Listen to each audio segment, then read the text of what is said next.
chair paper. I am welcoming Balagopala Prabhu, who was earlier in NIT Calicut.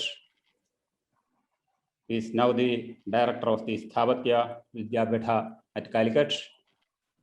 And this Vidyapitha is having courses in connection with affiliated to Kandalur Shala. I heartily welcome Dr. Balagopala Prabhu, the chair paper. Dr. Balagopala Prabhu will be presenting the chair paper titled Vedas and Technological Science. He retired as a professor of architectural engineering and head of Department of Civil Engineering at National Institute of Technology, Calicut. He had the basic degree in civil engineering from the College of Engineering, Trichy, and had postgraduate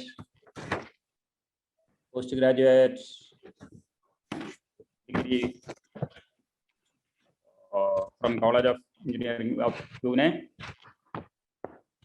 and we did PhD research in the Department of Architecture and Planning at IIT Kharagpur, and postdoctoral research was done in Vastu Vidya.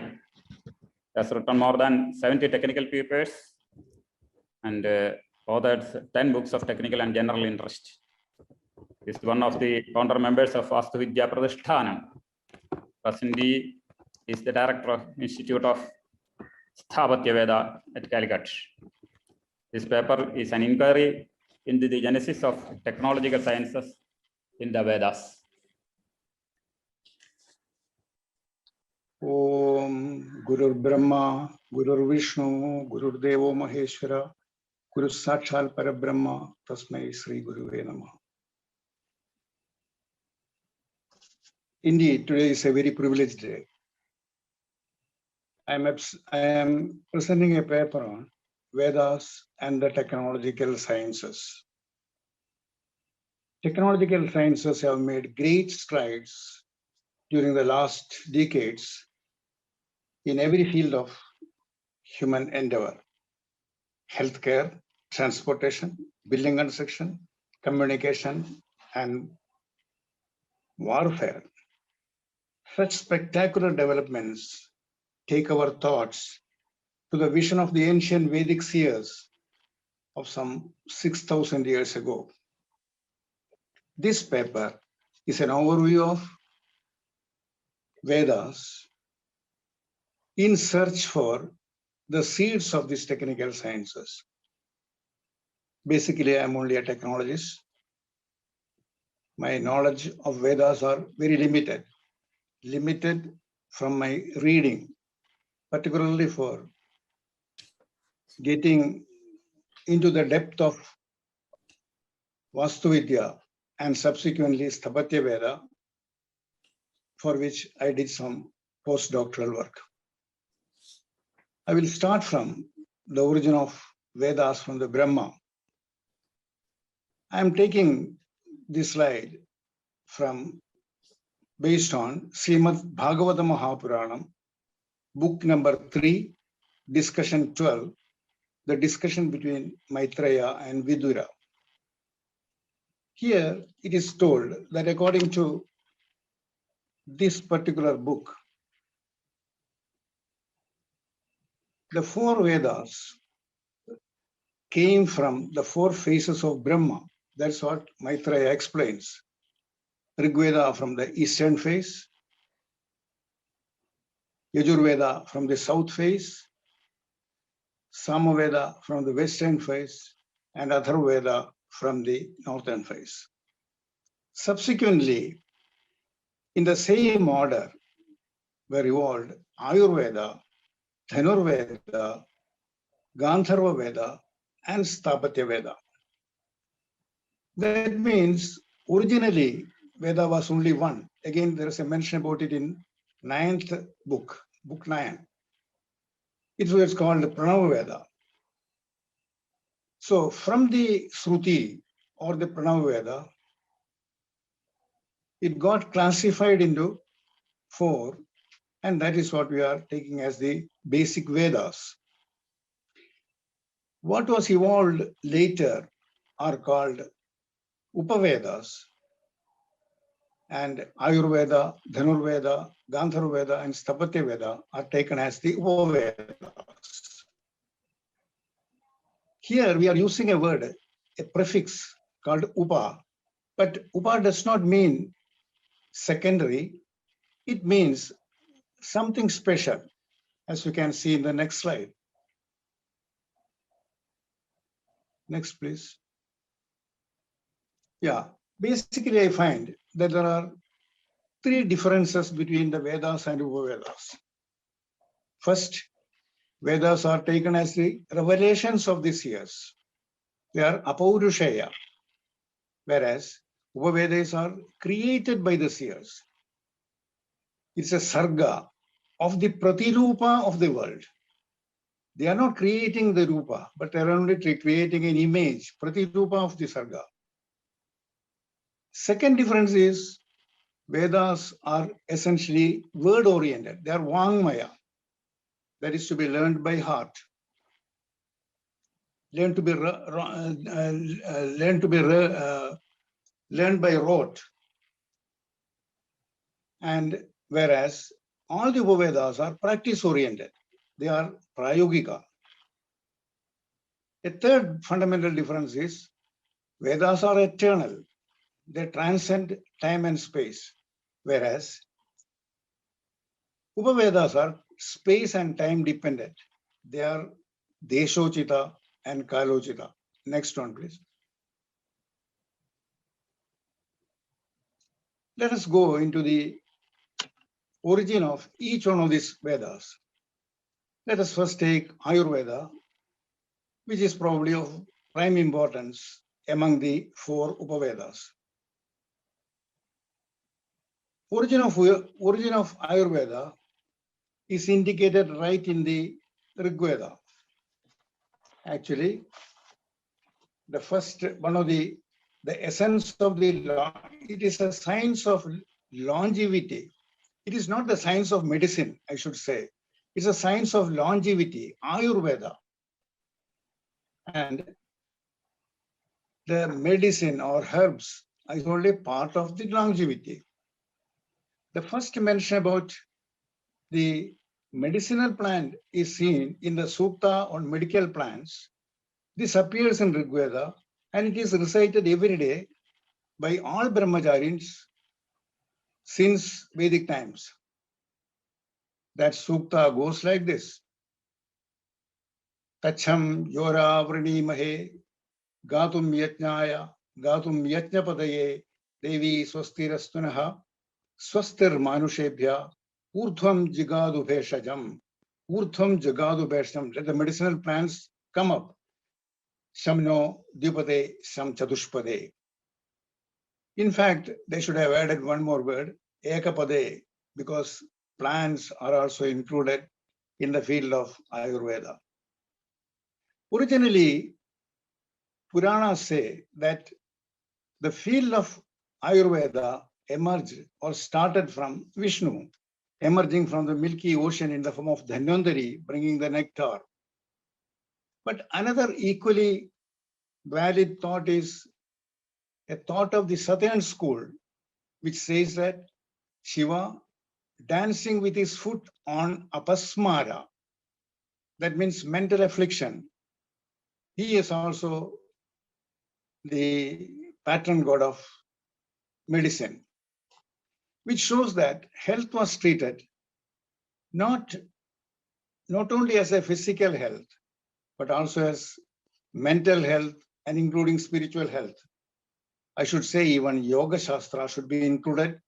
Probably Patanjali also will come as one of the earliest patron of the field of Ayurveda. 2 Samhitas, which basically cover the subject of medicine, is that of Susruta and Susruta and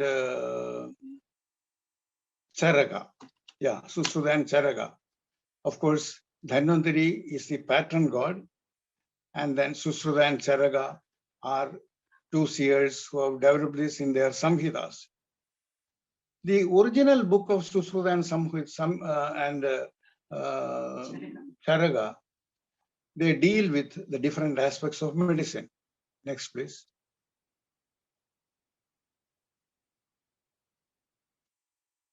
As on today, the field of Ayurveda, as are given, is Charaka Samhita, which deals with the healthcare system, Susruta Samhita, which deals with the surgical intervention.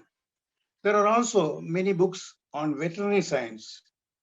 For example, Matangalila is a special text on the biometrics of the elephant and also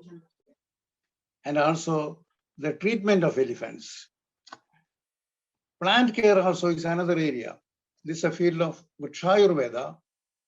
And in Vrikshayurveda, especially Sarngadhara, is supposed to be an authority on plant care. Interestingly, Vrikshayurveda was mentioned in the teaching of town planning as part of landscape architecture. When you are dealing with the landscape architecture, we deal with the plant life. And Professor Desai at Pune, he was specially mentioning about the great contribution of Sarngadhara, and he has made an extensive study about Sarngadhara of Vrikshayurveda. Recently, an example of the application of Vrikshayurveda was seen in the renovation of the tree in Adayar campus, which one of the branch was broken and it was repaired, and there the application of Ayurveda is seen. Next one.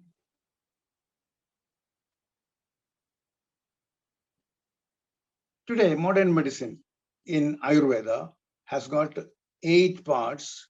They are called Ashtanga of Ayurveda, and probably we are having a paper in which all these 8 angas of Ayurveda will be dealt with.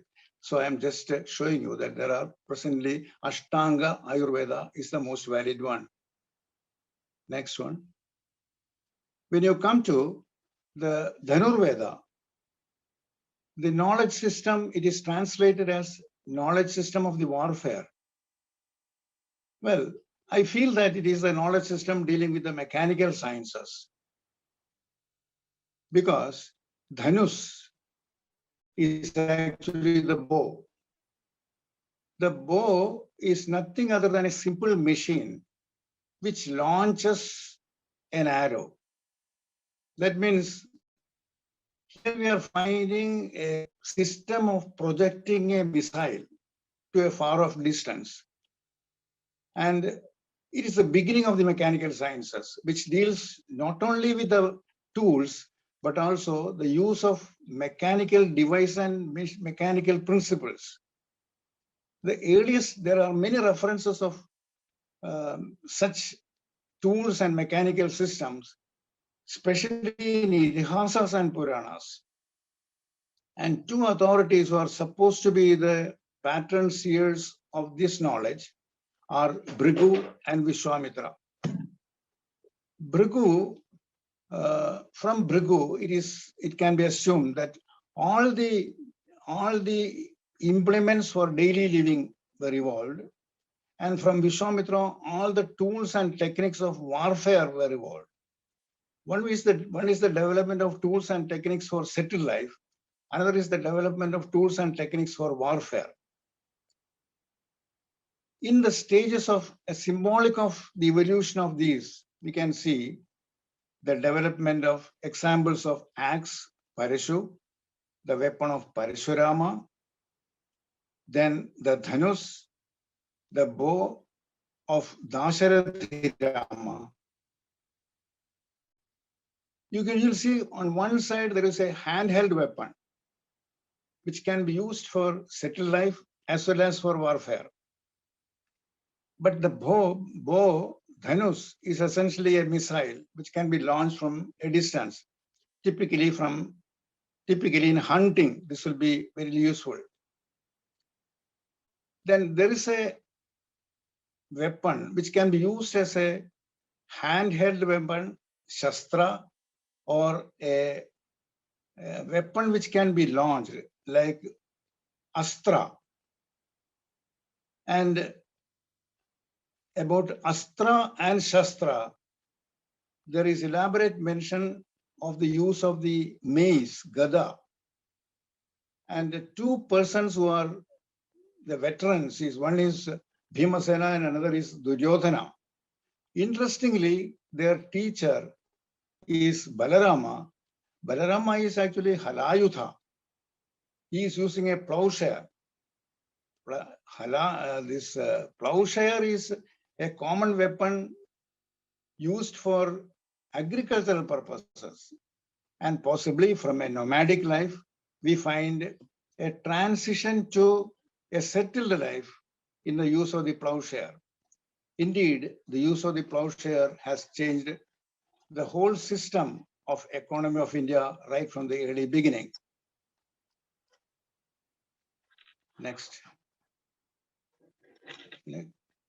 Well, you see, when you look at that way, you will find that the field of Dhanurveda covers making of tools, and making of the tools, particularly metallic tools, requires the development of mining and metallurgy, then mechanical crafts connected with refinement of metals, which includes smelting, casting, alloying, and forging. You will also find the development of tools and development of simple machines.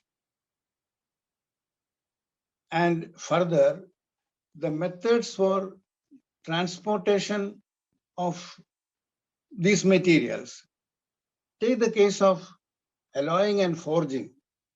We have examples of large forged iron beams which are used in Konark Temple. We have examples of the forged column, iron column, which is standing in the Qutub Minar complex. Interestingly, this column carried the image of a Garuda, and it was originally located in the Besnagar Vishnu temple near Mathura. And the eagle appears in the Shena Chidi of the Yagashala. So you'll find that imagery in the Vedic Shala had a parallel in the sculpture of Garuda, which was used on top of on the capital of the iron pillar. And the technique of forging this material long back is actually forged techniques. Forging means heating two parts of iron lumps, heating both to the melting temperature, bringing them together and beating and joining. And such techniques were required later for planning of forts, moats, turrets, gates, and tunnels, and lifting of materials, and even underground structures, making of underground structures. For example, the stepped wells. As you go up, you get a huge building like that of Brihadeshwara. But a stepped well can take you deeper and deeper, almost as a reflection of a vertical structure. And it was made possible only by the development of tools and techniques for different purposes. Next one, please. Next. Yeah, now we come to Gandharva Veda. In Gandharva Veda, it is not the science of music alone. It is the science of all aesthetic sciences. And here you will find the earliest mention about Gandharva Veda in the Samagana of the Samaveda. And The patron saint, patron seer, or whatever you can call it, is said to be Narada. But Bharada's Natya Shastra is the classic text. And based on the Bharada's Natya Shastra only, the Margi method of presentation and Kutambalam or the Prekshagraha in Kerala has come. So Bharada's Natya Shastra starts from Ganam and it develops to dance drama, as we can see in the next slide. Next one, please. The fields of Gandharveda today is actually seen in Natya Shastra. It consists of Gana, the music, Vadya, the musical instruments, Natya, the dance and drama, and ultimately coming down to Prekshagraha. Well, when it comes to Gana, what is the technological science involved in this? I should say that acoustics, the whole field of music, is an application of principles of acoustics.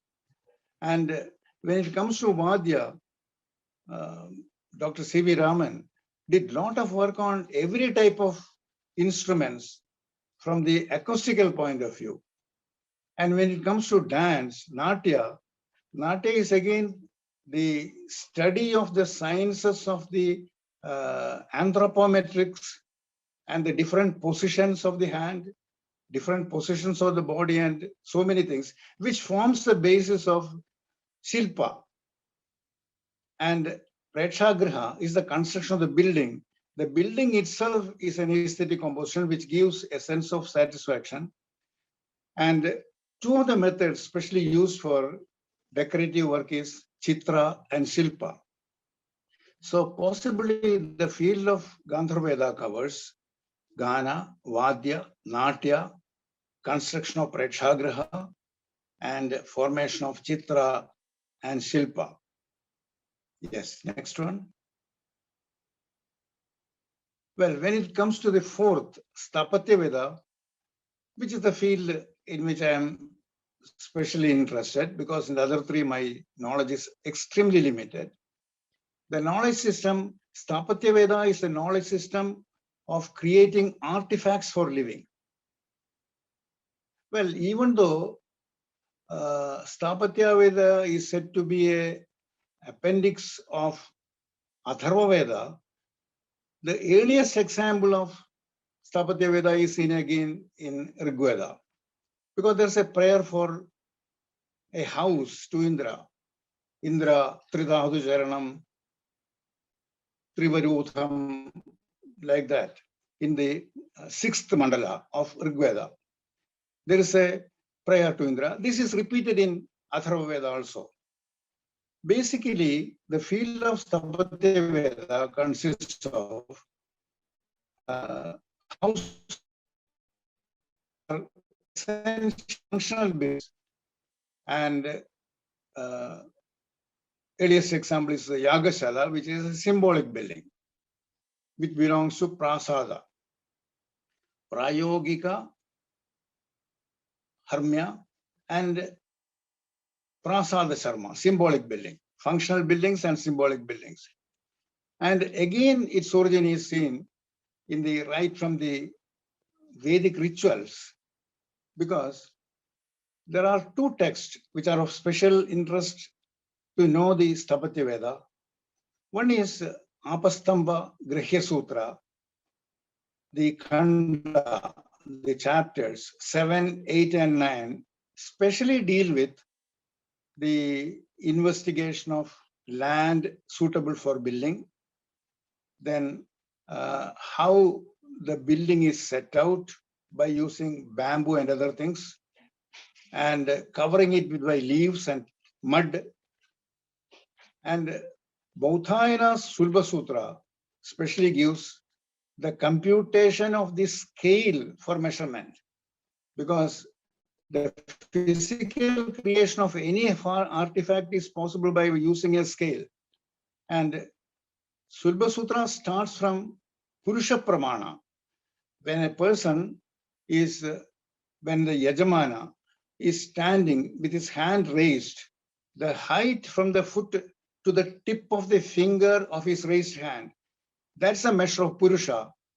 And this Purusha is equal to 4 mulam, 4 arm length. And from the arm length as a scale, the whole biometrics of the person, 4 anthropometric measures were standardized.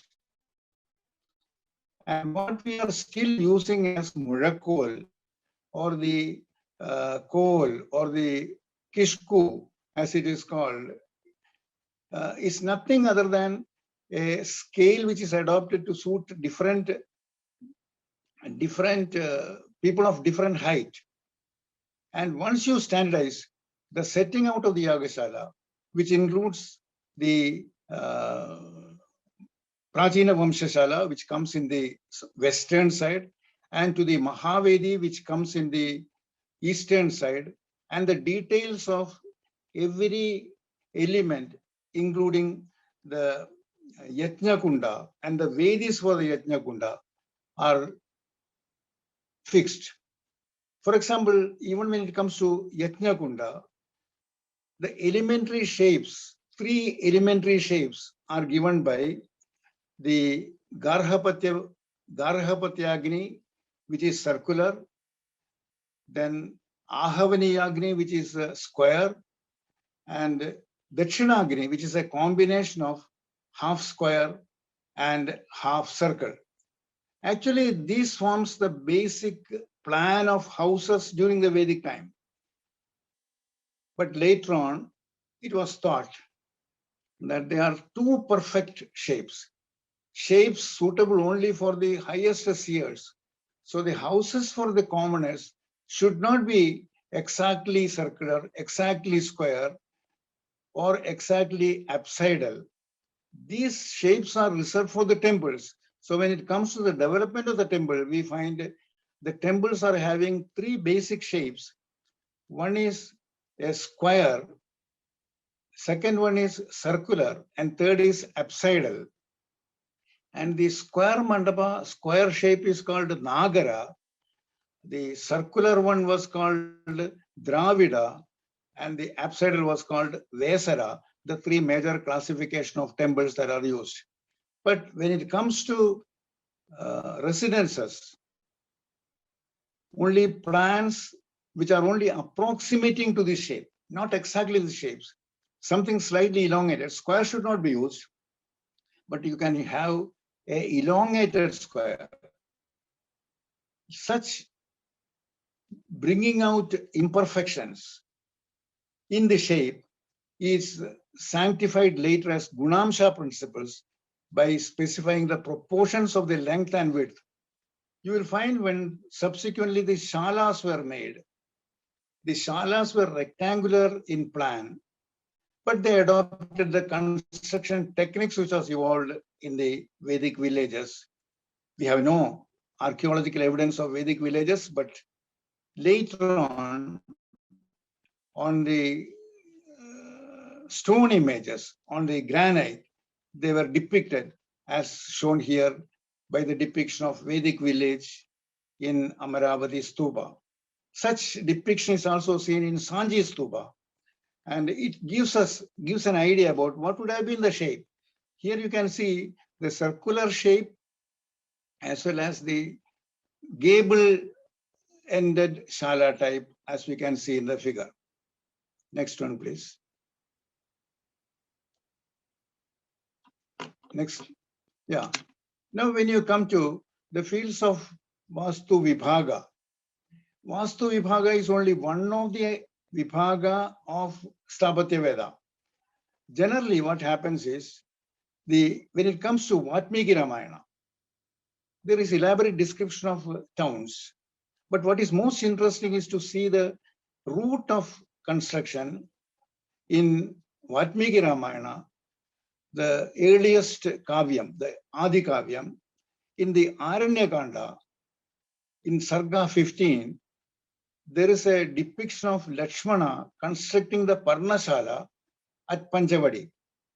Well, it is very interesting to read that particular sarga because it tells Rama telling to Lakshmana that look, Lakshmana, we have reached Panchavadi. It's a fascinating area, and it is an ideal place for putting up a house near a water source. And then why don't you construct a Parnashala for us here to live? And Lakshmana goes with his arms. Probably he was also having a parashu with him, so that by using an axe, you can make all the materials available. Then he brings back the small wooden pieces. It says the branches of the shami tree and leaves. And he prepares the shala using bamboo poles at the corners. A rectangular shala is constructed, and it is covered by planks. It is covered by bamboo, beaten bamboo, or probably twigs or wattle, then covered by mud, and lastly roofed by leaves. And at the end of the day, when Rama comes, he says that, Lakshmana, you have done an excellent job. Let me give you a hug. And then by praying to Vastoshpadi, let us enter into the house. It's a very touching part. It also tells about a Vedic system of putting up a house from where the whole construction later has come. When you come to Matsya Purana, the entire chapters, 252 to 270, and there are about 20 chapters in Agni Purana deal with the different areas. In Matsya Purana, chapter 252 is most interesting because the first 1, 2, 3, 3 paragraphs, 3 stanzas of this chapter 252 list the names of 18 Vastu Shastra Upadeshakas. And this name is, their names include that of Maya, Vishwakarma, and so many rishis, and the name include Atri, Vasishta, and so many other saints. Then Krishna, Kumara, and a lot of godheads. It includes the names like Maya, the Asura, and also the saints of Jainism and Buddhism. Perhaps at the time of compiling Matsya Purana, there were 18 schools of Sthapatya Veda, and they were the chief preceptors of Sthapatya Veda. But when it comes to the lexicon of Brihat Samhita, sir, only 3 Yes. minutes. oh, Only 3 more minutes, sir. Can you finish? okay. When it comes to Varahamihira, just 3 more minutes. Okay. Varahamihira mentions only about 1 or 2 of them. Then there are regional texts like Manishala Chandrika, Shilpi Ratna, etc. And the fields of they are generally given are the village and town planning, residences and temples, carts and chariots and seats, Bhumi, Harmyam, Shayana. Next, please. Next one. Today, the 8 parts of Sthapatya Veda, Ashtanga of Sthapatya Veda, as given in Samarangana Sutradhara, they include Yajnashala Vibhaga, Graha Vibhaga, Janapada Vibhaga, Prasada Vibhaga, Rethya. Rethya include the infrastructure, Yana, Shayana, Prabha and Shibira, and lastly Shilpa. Next one. Next one. Well, we'll take a quick look into the Jalayanam, which is a part of the Yanam. Yanam includes the vehicles on land and water. And there are various references to this Jalayanam in the Vedas, epics, Puranas, Samhitas, etc., etc. Even in Pali, in Sangam literature, in Pali literature, in folk songs and things like that. Next one. Next. Well, one interesting book is Yukti Kalpataru of Bhoja, which gives many aspects related with the shipbuilding. And this is depicted here. Of course, it's also given in my full paper, which has been sent to you. Next one. Next.